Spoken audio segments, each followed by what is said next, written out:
Kendati bukan daerah tertinggal, Kabupaten Merangin di Provinsi Jambi bukan pula termasuk dalam kategori kabupaten maju. Rangkayo hitam, gagah perkasa, namanya agung. Beragam potensi wisata yang dimiliki telah memotivasi Kabupaten Merangin untuk sejajar dengan kabupaten lain yang ada di Provinsi Jambi. Panorama alam di Kabupaten Merangin unik dan atraktif yang tersebar hampir di setiap desa. Salah satu kecamatan yang paling potensial adalah Kecamatan Jangkat.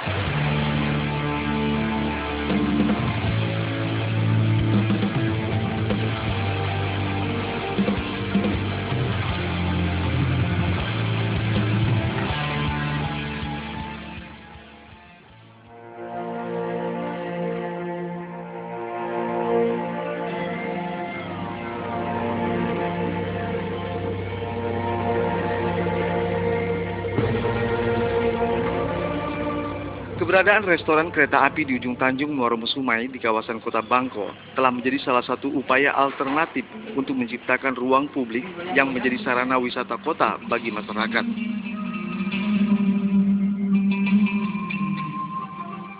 Selain menikmati menu makanan khas daerah Bangko, pengunjung juga dapat melihat ujung Tanjung Muara Musumai di tepian aliran Sungai Batang Merangin.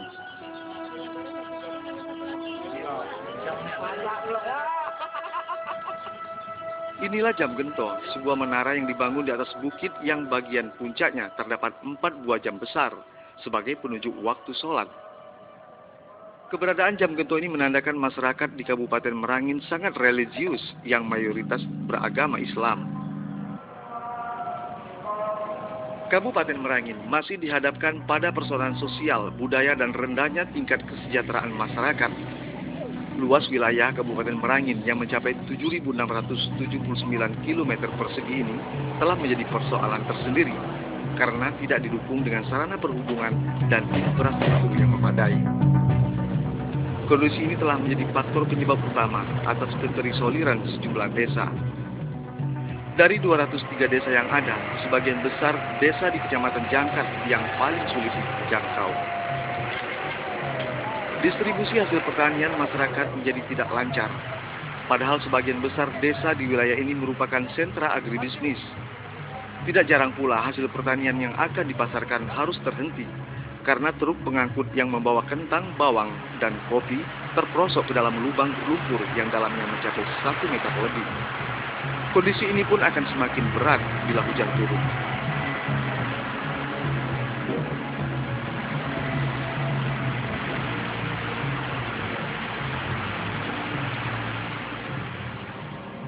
Kecamatan Jangkat merupakan wilayah paling ujung di Kabupaten Merangin, setelah melalui 2 kecamatan sebelumnya, yakni Kecamatan Muara Siau dan Kecamatan Gunung Lembah Masuran.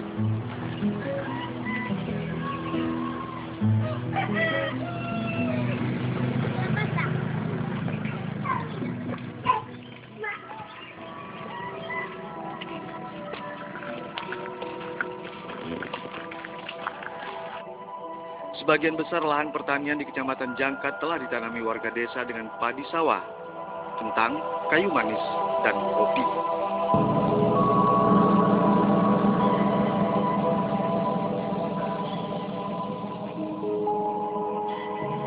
Ribuan hektar sawah yang tersebar seharusnya mampu mengangkat Jangkat menjadi lumbung beras di Kabupaten Merangin, apalagi setelah pola tanamnya bisa dilaksanakan 2 kali dalam setahun.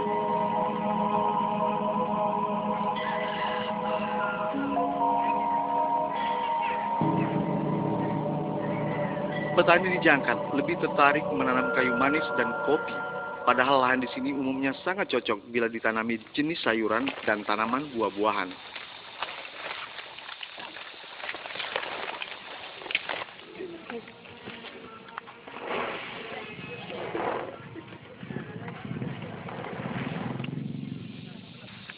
Kaki jangan nembek dulu.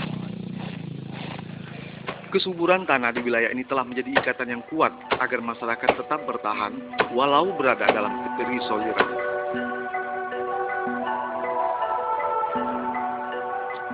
Dari ibu kota Kabupaten Merangin, yakni kota Bangko ke ibu kota kecamatan Jangkat, desa Muara Madras, dibutuhkan waktu tempuh sekitar 6 jam lebih.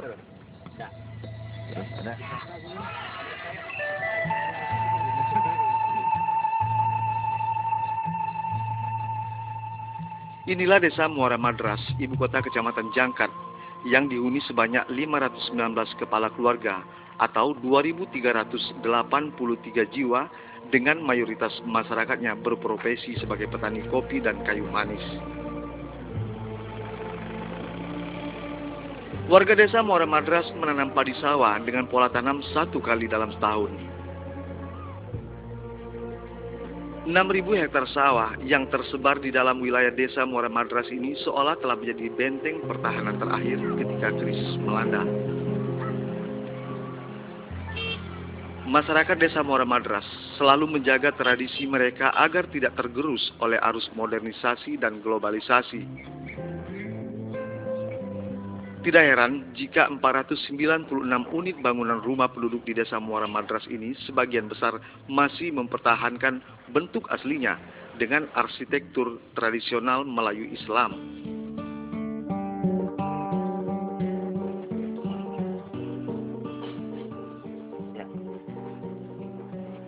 Nuansa tradisi di desa Muara Madras ini masih sangat kental.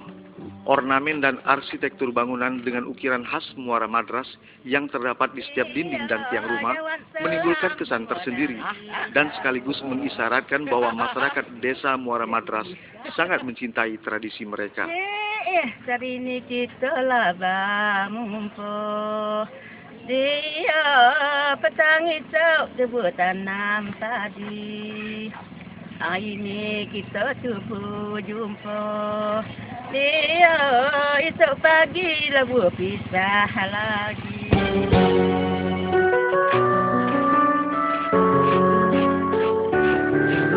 Harga kulit kayu manis tidak lagi semanis dulu. Kendati demikian, sebagian besar masyarakat di Jangkat masih terus bertahan dengan menanam komoditi yang satu ini. Saat ini kulit kayu manis dihargai Rp2.500 per kilogram dan harga ini akan dipotong Rp1.200 untuk biaya tebang, kupas, dan biaya angkut dari kebun ke dusun untuk dikikis dan dijemur sampai kering. Harga ini sangat tidak sebanding dengan harga garam dapur yang per kilogramnya rata-rata Rp4.000.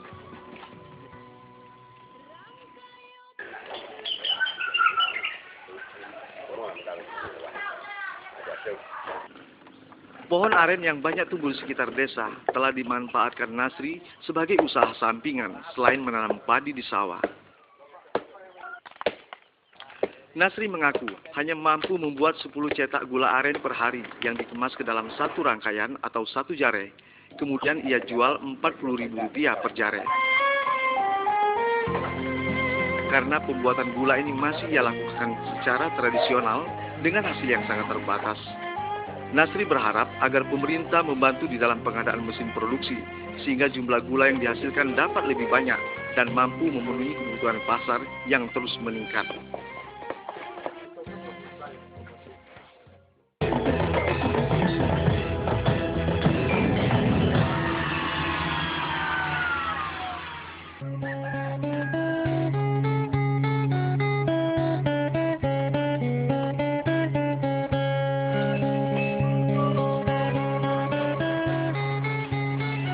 Harmonisasi dalam dimensi berbeda antara sawah dan sungai di wilayah ini sangat ideal. Keduanya seolah bahu-membahu mendukung kebutuhan masyarakat yang berada di sekitarnya.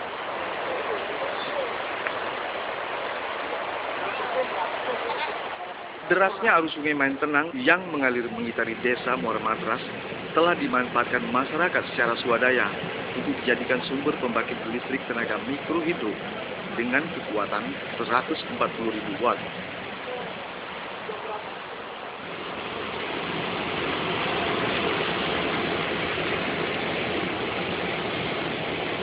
Pembangkit listrik tenaga mikrohidro ini tidak hanya mampu menerangi 496 unit rumah yang ada,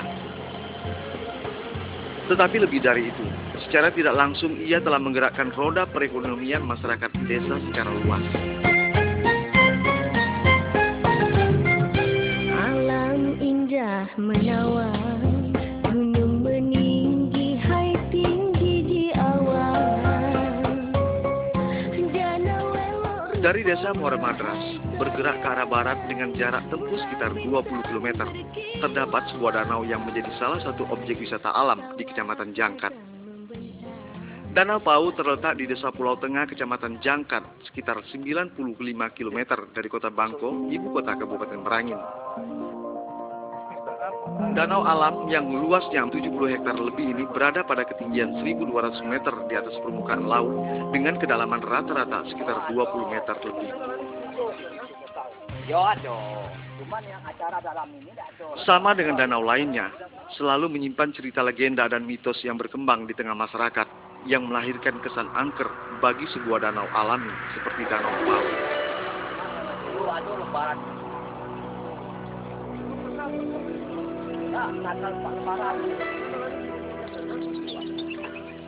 Danau Pau hanya bisa dipandang. Beningnya air dan tenangnya permukaan danau telah menimbulkan tanya besar bagi setiap pengunjung yang datang.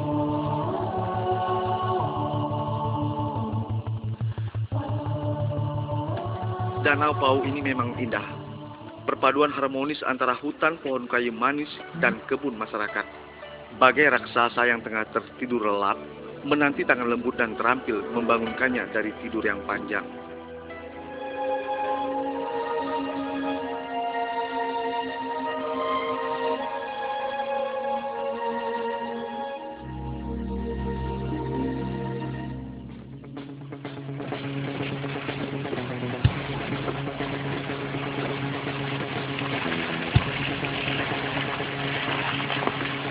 Dari Danau Pau, perjalanan terus berlanjut ke Desa Lubuk Mentilin.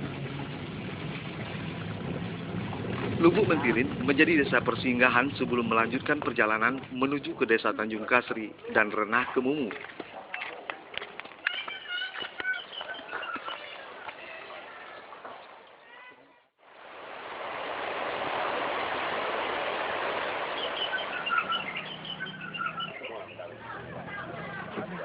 Kepala Desa Lubuk Mentilin menyarankan agar perjalanan ke Desa Tanjung Kasri diteruskan dengan menggunakan mobil pengganti yang biasa melintas di wilayah ini.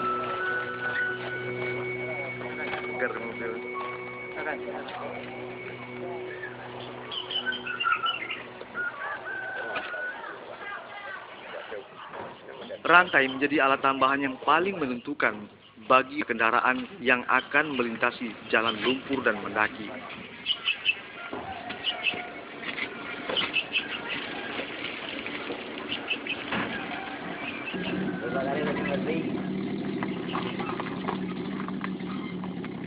Jarak dari Lubuk Mentilin ke Desa Tanjung Kasri sekitar 7 km, menempuh medan yang jauh lebih berat. Jalur ini merupakan medan yang paling ditakuti setiap pengemudi.